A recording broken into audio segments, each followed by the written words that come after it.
It's Monday, it's 12:15 and we're live in Westminster.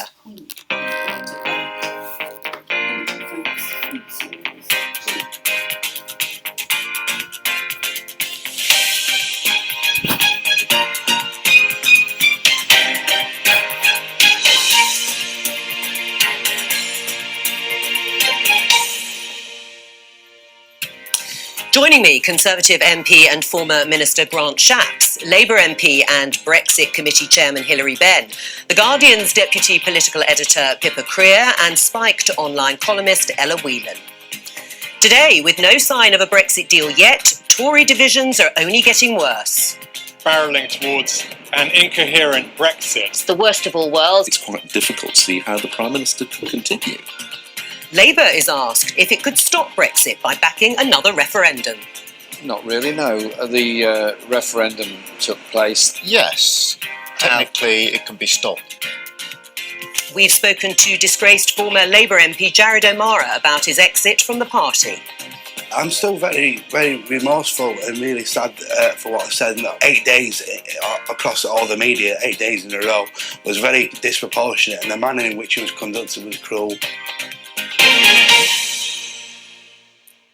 I'm going to pose this question to which I just want a yes-no answer, or at least I'm going to try.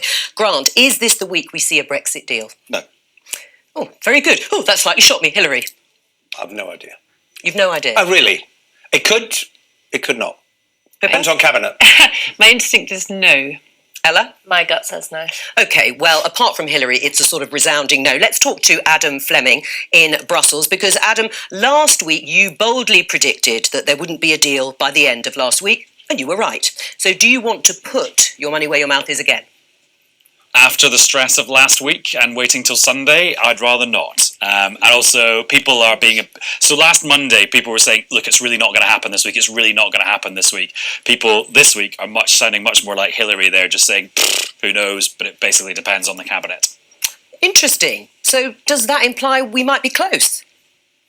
Well, so I'm not going to speculate like I did last week, because as I said, it was so stressful. But why all this matters is the UK's preferred timetable for this is to have an extraordinary in all senses of the word, Brexit summit here in Brussels with the other 27 leaders in November to sign off the final package. That's needed so that there's enough time to ratify it in Parliament, so the theory goes. Now, the rule of thumb here is that it takes about 2 weeks from calling a summit to having it. That's because of the bureaucratic stuff, the logistical stuff, and the political stuff that has to happen in all the member states, because some of them have to go through quite a rigorous parliamentary process before their Prime Minister can turn up and sign up to something here in Brussels at a summit, either late at night or early in the morning or whenever.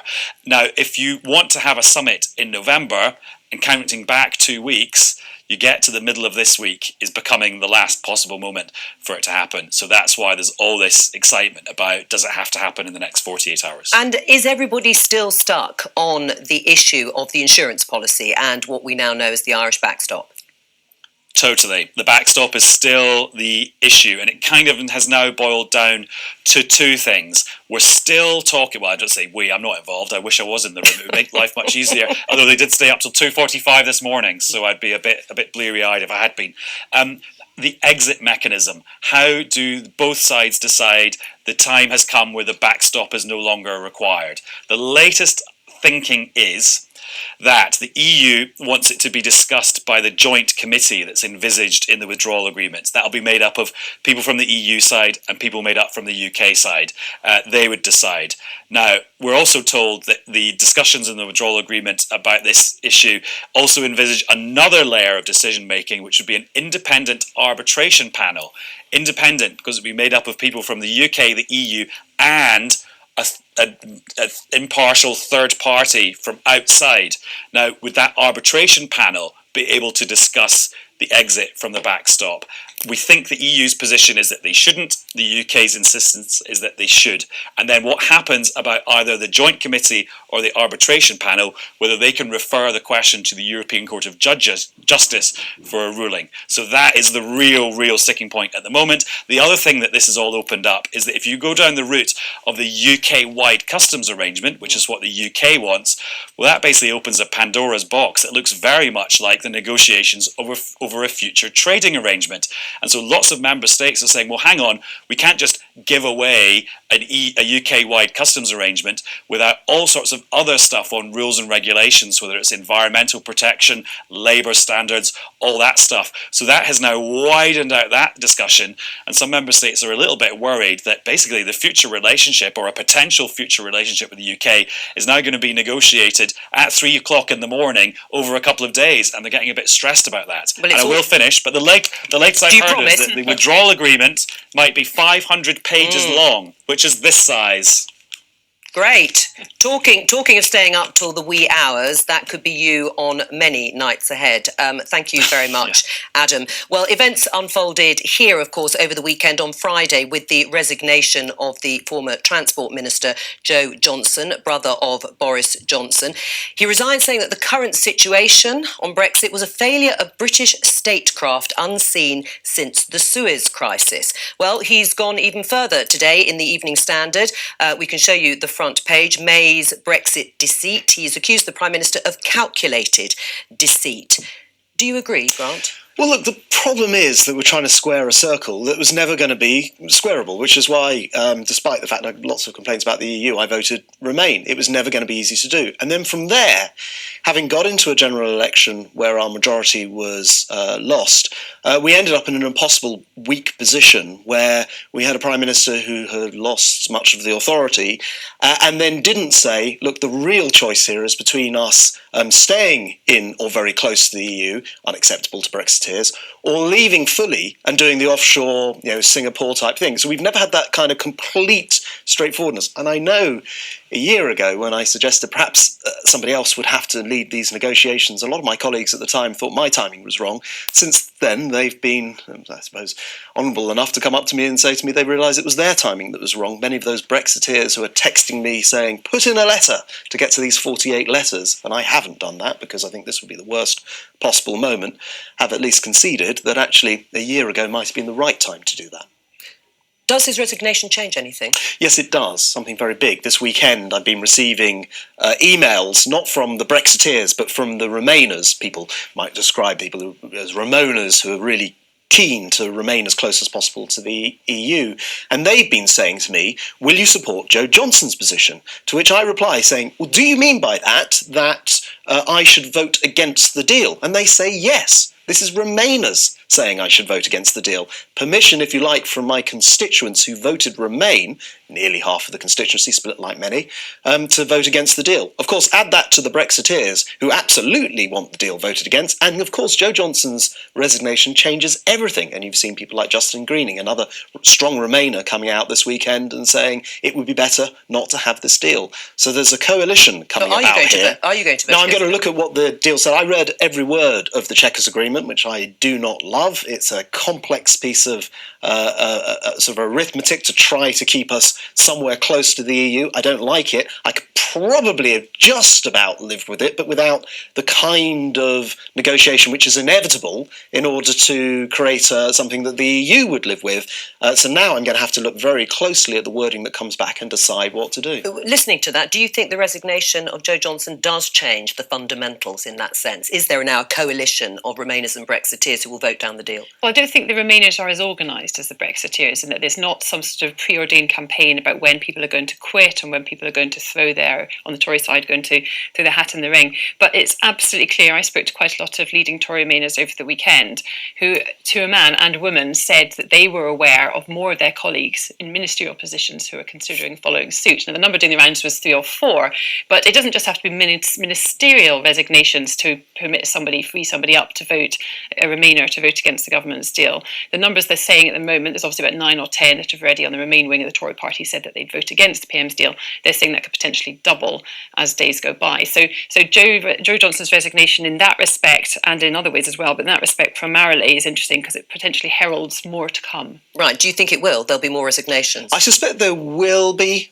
probably, because some people will just feel, as Joe Johnson did, that they cannot vote against their conscience here, and they'll say that they have to resign. I think the other massive area here is listening to Jeremy Corbyn this weekend, saying no to the second referendum, means that you get into this territory of we vote against the deal, and where the heck do we go from there? And we'll get onto that in just a moment. Let's have a look at this from Boris Johnson, Ella, who today, in fact, his Telegraph column has suggested that the cabinet should mutiny.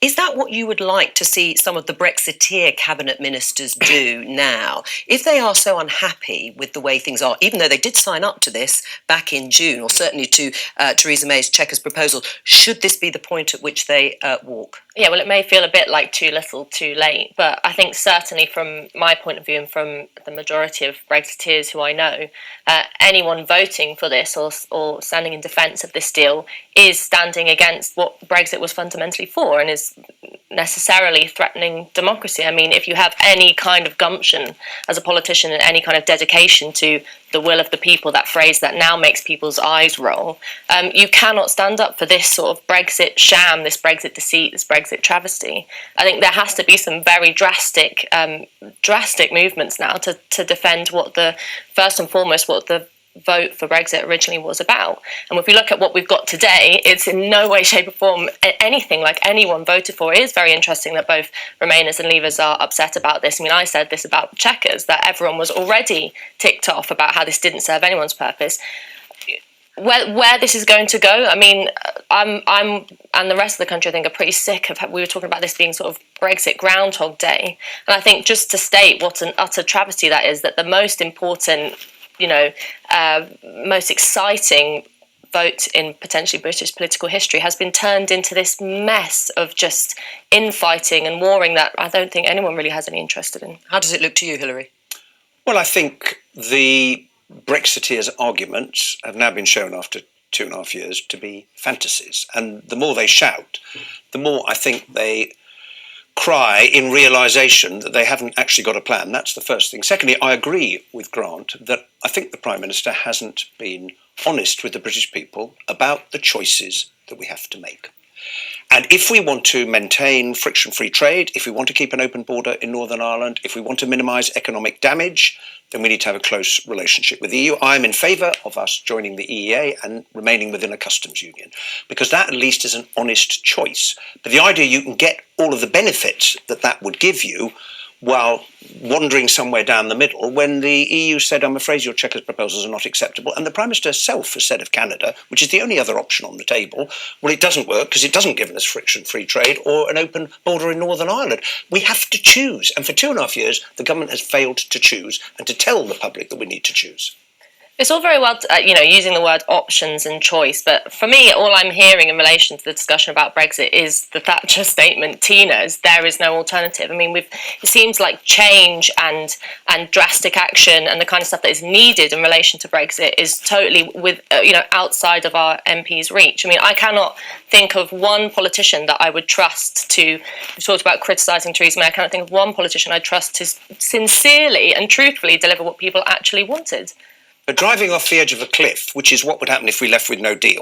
But no deal is not. Hang on, Hilary, is that the change you want? To make it clear, no deal is what we voted for 2 years ago. Is it really? Brexit in its entirety, yes. Really? Anything less than that is a sham. The trouble is, yes, no on a ballot paper, no one really knew. Yeah. Whilst I was in cabinet, I used to go and regularly negotiate in Southeast Asia, Singapore, Taiwan, Malaysia, a place like Vietnam, for free trade or trade agreements called JETCO talks, Joint Economic Trade Cooperation talks. Interesting position to do as a British minister in Europe, because you get to point 3 on the agenda, but I'd have to say, I'm sorry, actually, it's nothing to do with me as a British minister. I need to take that to the EU Trade Commissioner. So although I voted Remain, I absolutely can see the purpose of leaving and leaving properly and being able to negotiate our own trade agreements. I'm sure we could do very well. The problem is we've never said to the British people we're going to have to fundamentally reshape our economy, be that probably Singapore of Europe, really go out and break the ties with Europe. And in doing so, there's a lot of adjustment to make to our economy, not least all this sort of just-in-time production stuff for people like Airbus and Rolls-Royce. So that honesty has never come through in this debate, and that's why we're in the trouble we are this week. And we don't seem to have a clear position from Labour either, Hilary, because if we look at what Jeremy Corbyn said to the German magazine Der Spiegel about Brexit, we can't stop it. The referendum took place. Article 50 has been triggered. What we can do is recognise the reasons why people voted leave. And yet, Keir Starmer, the shadow Brexit secretary, has told the BBC today Brexit can be stopped. So who should we listen to? Well, the circumstances in which Brexit might be stopped, I think it's unlikely, but it is possible, is if we end up with a complete difference of view in Parliament. Parliament is stuck and there isn't an election. You've read the Labour Party conference resolution, but the only thing that would change it would have to be a referendum looking at what Brexit actually means rather than the arguments that were put at the time. But before then, we need to take a decision on whatever the government brings back. But you haven't answered who we should listen to there, Hilary. I understand what you're saying, but actually the Labour leader is saying Brexit cannot be stopped. It cannot be stopped in any scenario. And Keir Starmer says, yes, actually, it can be. So which is it? Should voters listen to Keir Starmer or should voters listen to Jeremy Corbyn? Well, I think, as Keir also said in his interview today, there are differences of emphasis and approach in all political parties. But if you look very carefully at what the Labour Party conference said, there's a sequence of events. And if the deal comes back of the kind that we think we're going to get, then Labour is likely to vote against it because it fails our 6 tests. Then the question is will there be an election? Well, that's up to Conservative MPs because they'd have to vote for one and they may not choose to do so.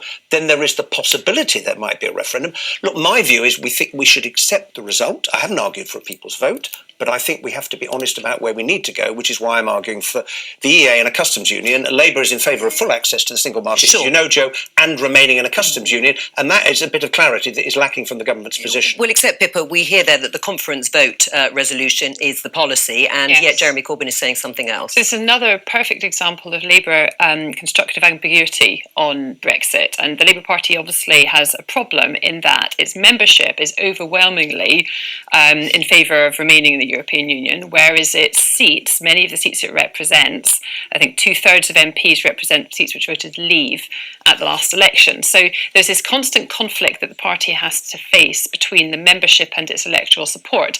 Now, obviously, as we all know, Jeremy Corbyn has got a long-standing and long-held Eurosceptic views. He himself, I think, would be quite happy to see the European Union leaving, to see us leaving the European Union. And there are others in his shadow cabinet, of which Keir Starmer is one, Emily Thornberry is another, Diane Abbott, in fact, is another, who would actually prefer the vote to have gone the other way. So there's this constant conflict which they've got to try and resolve. And the best way that Jeremy Corbyn method he seems to have for dealing with it is just to keep his head down, because it's only when he sticks his head above the parapet, as he's done in the last few days, and talks about Brexit, that everyone suddenly remembers that he's got a different view from many in his party. Can Parliament, Hilary Benn, avert a no-deal scenario? Oh, yes, because... How?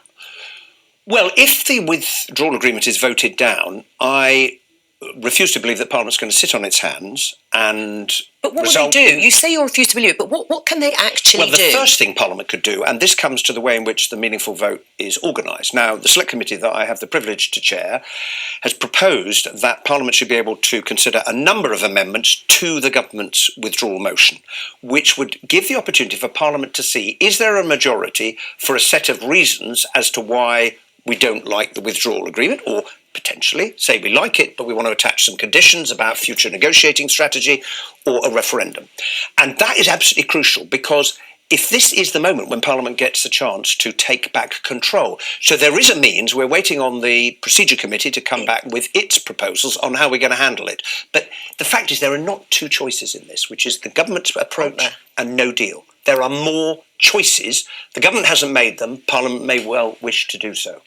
You're the expert on that committee, and Parliament's obviously sovereign. It can vote for whatever it wants. Any Parliament can overturn previous laws and what have you, so we could overturn Article 50. The real question is there a majority for any of these things in Parliament? And what is interesting is, because of the factor of the Remainers now joining with the Leavers and saying vote against this deal, combined with the uncertainty of how a lot of sort of on Brexit middle ground MPs like myself would vote, which is dependent still on the detail of a deal, I just can't make this prediction for you. But when the deal is presented to you as MPs, and although you say it won't be a clear choice between that and no deal, it is a gamble, isn't it? As you say yourself, you are speculating about what Parliament may or may not be able to do. So you are prepared to gamble with the potential of no deal as a consequence. If it is presented to you and it's that or the risk of no deal, you'll vote for the deal. No, I reject that those are the only two choices. No, but this is really important, Joe, because if the deal is rejected, then Parliament is not going to twiddle its thumbs for 3.5 months and then we fall off the edge of the cliff at the end of March. Parliament will find a way.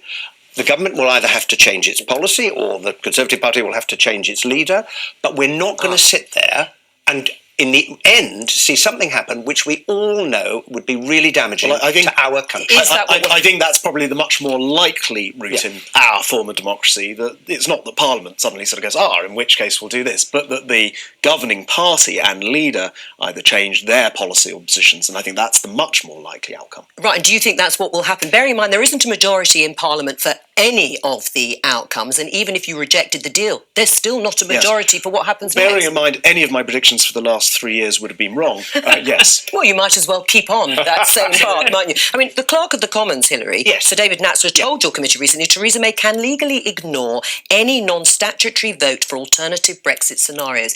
It's not really in your hands. It is the government and the governing party in exactly the way that Grant... The Clerk of the Commons is the expert when it comes to procedure.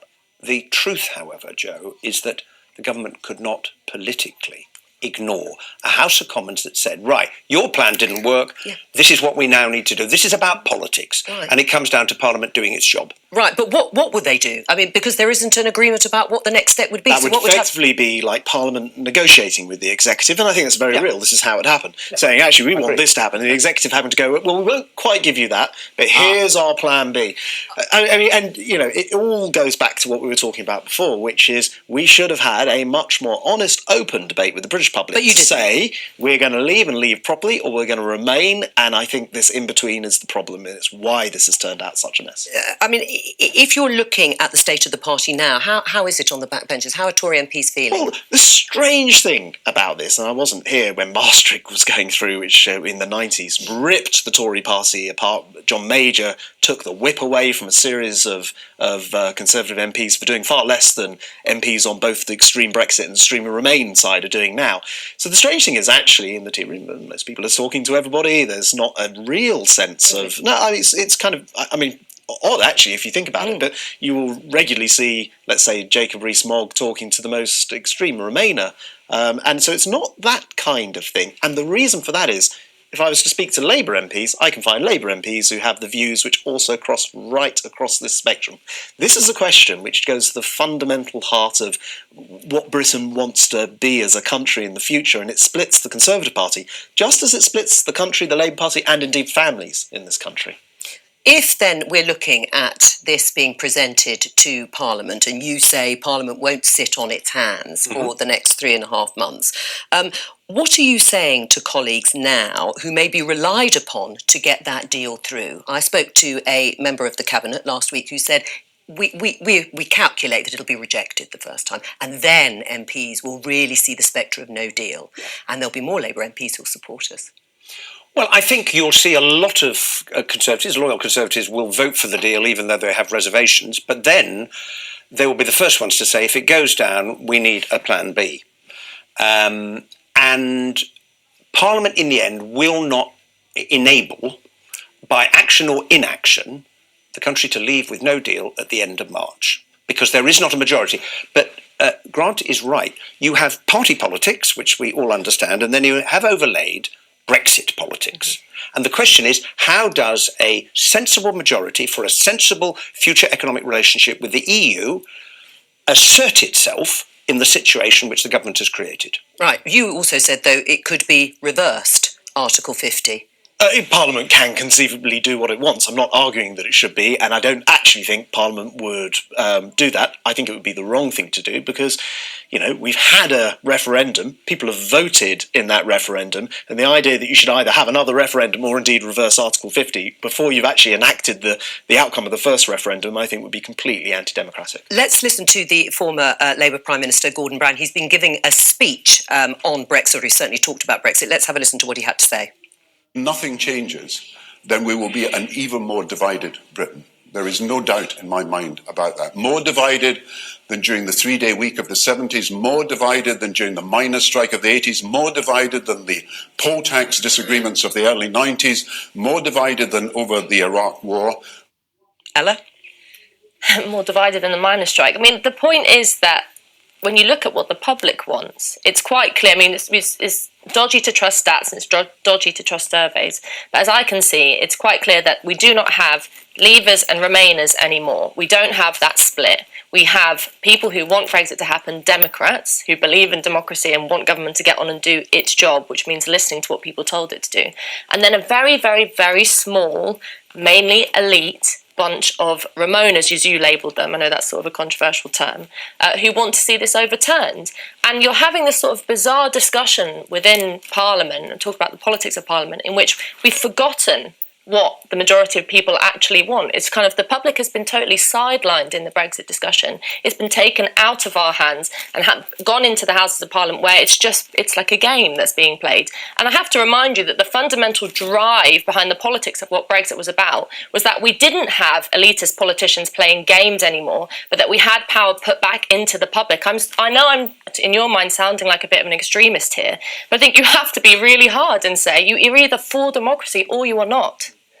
I mean, the interesting thing is, knocking on doors, at the weekend, what you find is people are not obsessed about this issue. Usually the reaction is, for me anyway, Hilary, I don't know how you found it, I knock on a door and people say, oh, there's a lot going on at Westminster, you guys must be, but they're not sort of, unless they are very, very strongly attached to one wing or the other of the Brexit argument, they're not saying, and this is the solution. Would they be pleased if you said we're going to have another vote? No, I don't think so, in general.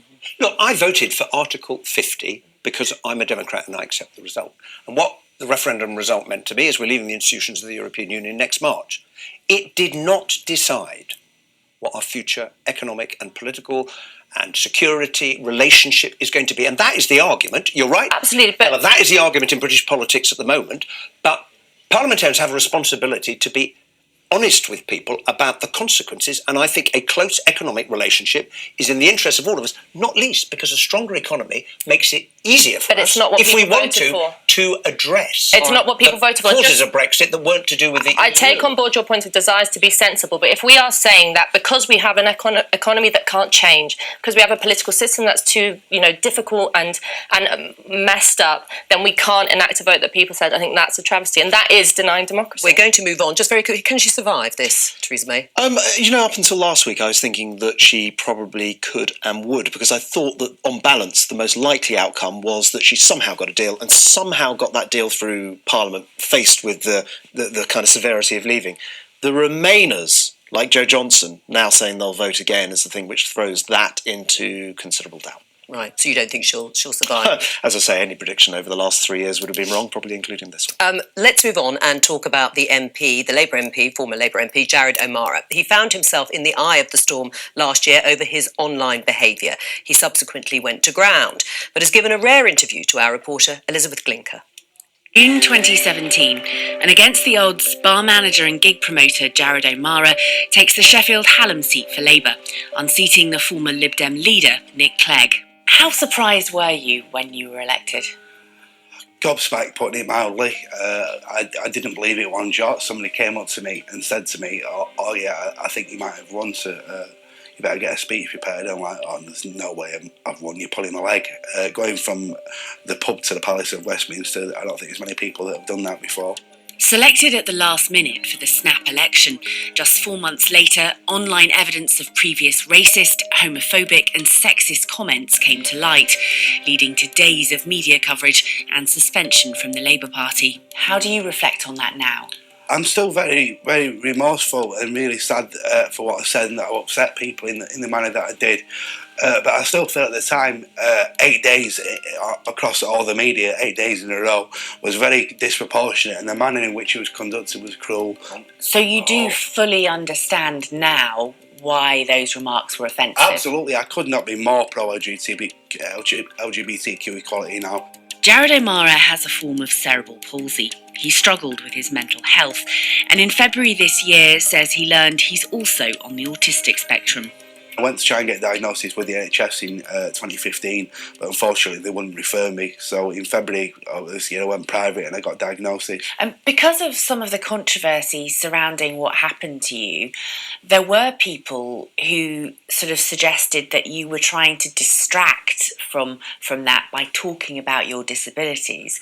What would you say to that? Never been the case at all. I don't want to distract at all, and I feel that disabilities, in particular my mental health, impacted on the way I communicated online when I was 16 years ago. I've had the crap beaten out of me for being disabled a heck of a lot of times at school. Do you think that made you angry? As a young man it did, but now it drives me to be more passionate and compassionate, I believe. And one thing I found was that the bullying stopped when I started telling dirty jokes and using toilet humour and being subversive. And that's what manifested a lot online. Following the publicity surrounding his online behaviour, the Sheffield MP was signed off work for 3 months. He says he contemplated suicide. It took over a year for him to deliver his first speech in the Commons. I'm delighted today to finally be able to make my maiden speech as the MP for the constituency where I grew up. And he still doesn't attend PMQs. When everyone's heckling, the aggression and the loud noises means I can't cope. And I've only been to Prime Minister's questions once because of all the shouting. Unfortunately, the Equality Act and the duty to make reasonable adjustments for disabled people doesn't apply in Parliament, but it applies everywhere else in the country, in every other job. But I know you used to work in kind of music and bars and that kind of thing, but you were able to cope in that situation. Oh, yes, certainly, yeah. And my employees were brilliant with my disabilities. Having reviewed his case, the Labour Party issued Jared O'Mara with a formal warning this July, but did readmit him to the party. Just days later, he chose to leave. Why did you resign the Labour whip? Well, I'm still voting on the Labour whip. I've resigned from the Labour Party because there's just some people who I feel that bullied me while I was in there and that have let me down, whereas there's a lot of people in the PLP that I've got the highest of respect for, and so I just don't want to be in a party with those people anymore. It's as simple as that.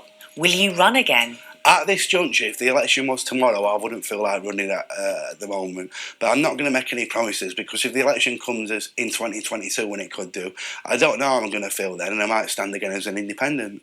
When you reflect now, as a person who sort of came from outside of politics into the world of politics, what would you say you've learnt? It's not like you would think it is from the outside. It's very, very different. A lot of the people who are maybe popular outside are not so good. You might find they're not what you think they are. And then a lot of the people that are maybe not so popular, they're often got hearts of gold and are really caring people. Try not to judge the people that you see in the papers or that you read about online because people are often not what you think you are. And I think everyone deserves a chance and to keep an open mind about people.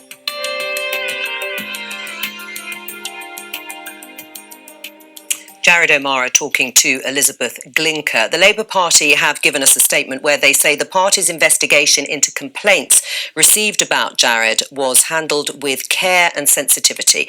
Recognising the circumstances in this case, we continue to offer support to Jared as we have throughout the process. Hilary, do you think enough due diligence was done before Jared O'Mara actually stood to be a Labour MP? Well, clearly not, in the sense that nowadays parties go to great lengths to try and discover people's social media history. But look, listening to that interview, I mean, Jared is clearly, genuinely remorseful about what he said in the past, and the party suspended him, investigated, and was prepared to readmit him on the basis of training and other things, but he decided that he would resign from the party and sit in the House of Commons as an independent.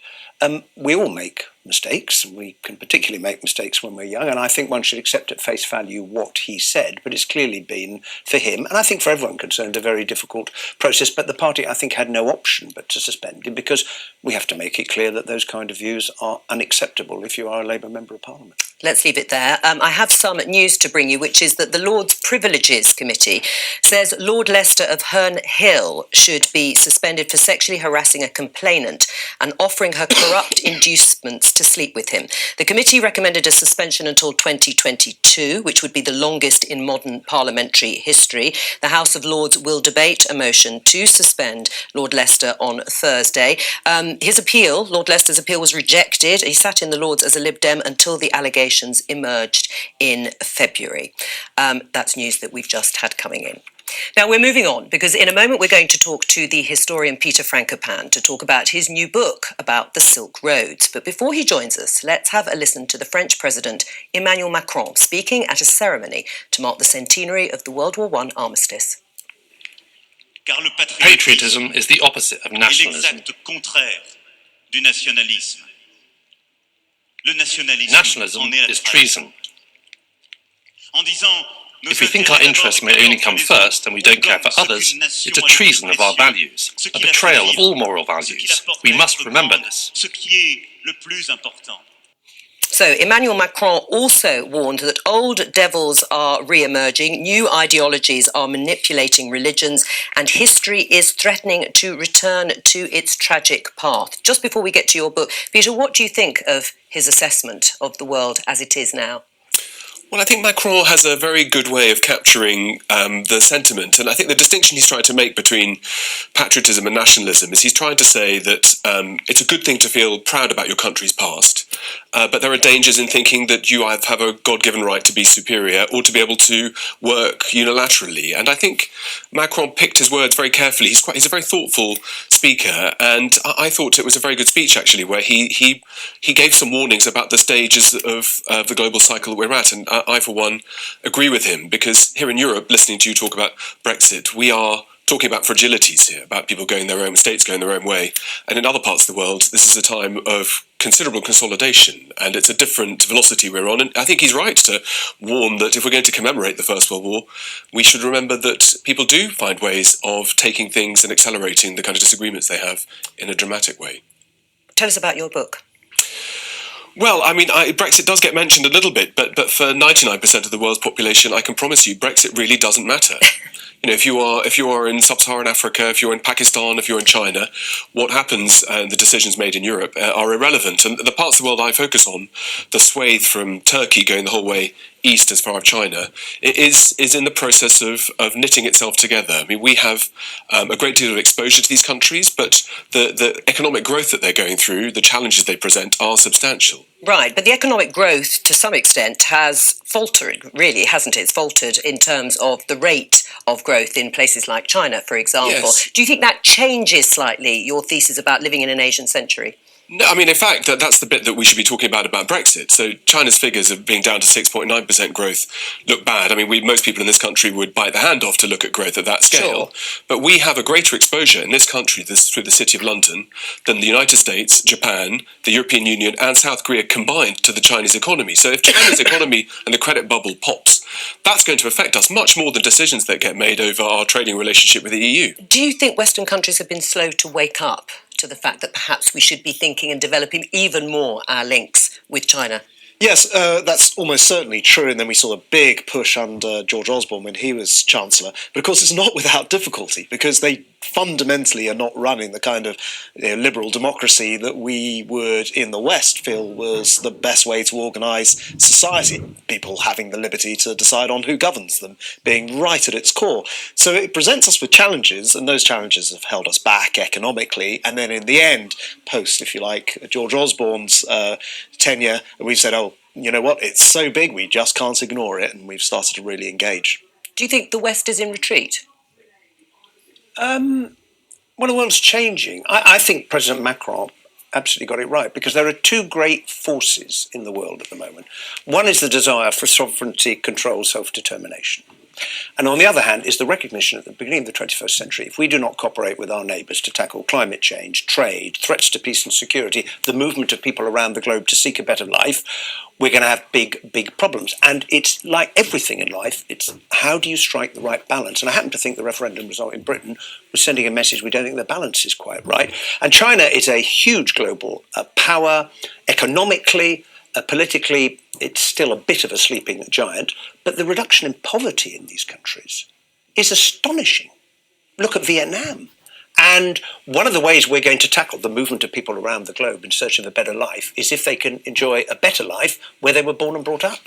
I think it's, I'm really glad that this is we're bookending the show with these two things, because I think they really relate to each other, because I think the rise of the East, what you're talking about, especially the prevalence of China in these discussions, is because the West is retreating and because we have a crisis of liberalism in the West. I mean, we're not so sure about democracy anymore, some people seem to be. And so the attraction to what China is doing is growing. I think you can't see those two as distinct. So, in fact, the morning after the Brexit referendum, Xinhua, the Chinese news agency, tweeted, "This is the danger of democracy." So we talk about our liberal societies, but actually we have the United States and the United Kingdom. Both these two countries who claim to be united are deeply, deeply divided. And in fact, my book isn't just about China. It's about that whole world where the West, we do not have a friend or an ally anywhere east of Istanbul. We don't get on particularly well with the Turks. We don't like the Russians. Keep on going. And this new world order that isn't free, it doesn't look like us. It doesn't behave like us, but there's nothing we can really do apart from moralise and tell people that they should be more like us. And that looks harder at a time where we are pulling out of climate change agreements like Trump has done, or coming out of the EU like we're doing in Britain, and trying to restructure a world in the way that we see fit. And it's all these countries, not just China, are trying to talk about the way in which they are providing global stability. And one has to take that with multiple pinches of salt. And yet there is a narrative in the sense that we have really lost our way, I think, in Europe and in the States about what kind of world we think we're living in. Pippa, is that how it seems to you? Well, I think there's a danger, of course, with the language that some of the language that Emmanuel Macron was using, is that it can be interpreted as, oh, here we have another elite, member of the elite, preaching to us, telling us what to do, how to run our lives, and the increase in populism. I mean, this has not been something. This has been obviously rising for a long time. It's not been. It often gets pinned to the financial crisis. It goes back way further than that, and people feeling like a disenfranchisement, if you like, with national governments, and that was evident both, I think, to a certain extent in the Brexit vote, and obviously also in the rise of Trump in the States. And it seems to me that this is almost the beginning of a process rather than one that's going to come to an end at any point soon. But that we have to be really careful, governments and leaders and opposition, about how we look at why people made these decisions. Yeah, I think we should, though, just have a degree of sort of scale about these things. Macron made that speech because he's scared stiff in June of losing out to the French National Front, who will almost certainly, I imagine, win the majority of seats in the European elections that they'll have, and we won't over there. To lump that in, and what some of Trump's extremism or what's going on elsewhere, with a vote for a sovereign nation to leave the European Union, I think are two completely But different that's, I'm things. afraid, because we configure how we think about the world in silos. So, in fact, the winners of globalisation have been the global poor in sub-Saharan Africa, Yes, absolutely. in Southeast Asia, Absolutely in China and India and South Asia. And the losers have been the workers in developed economies because it's seen jobs shifting. So that rise of a new world, part of the response, part of the reason why people voted for Brexit, was absolutely a recognition that the world was moving away from them, because the world of manufacturing, the world of the economy, which we used to have in this country, has shifted very dramatically. And it's difficult to adapt. I was a Remainer, but it's not wrong to want to have democratic control over your own nation state when you go to the ballot box, and that's what Brexit was about. Even the Well, I'm clearly not. but that's very different from an extremist party coming in and wanting to do very extreme illiberal things, which is really what Macron had in mind. I think when he made that speech, he's worried about the French National Front winning those elections. He's consciously conflating the two. Absolutely. He said consciously conflating populism, which I see as a good thing, populism being something that's potentially progressive, and nationalism. And this is what we've seen all along, the slurring of a genuine desire for democracy as petty nationalism. And Macron is guilty of that, I'm afraid, totally. Where would the new alliances be forged in terms of Britain looking outwards, maybe looking eastwards? I remember President Obama with his pivot to the East and Pacific faces. Where would they be? Well, that pivot's been replicated by Putin. That pivot's been replicated in Riyadh. That pivot's been replicated in Beijing. Everybody is pivoting towards Asia. The most important meeting that happened last week was between the Chinese Prime Minister and the Russian Prime Minister to talk about ways of decoupling from the US dollar, trying to find ways to increase trade. Even though the Russian economy is under so much stress. As is China, as is India, as is Pakistan, and so on. But what's striking to me is that the Iran sanctions that were started off last week again by the United States, waivers were given to South Korea and to China by the United States, but the US didn't give a waiver to Britain or to the European Union.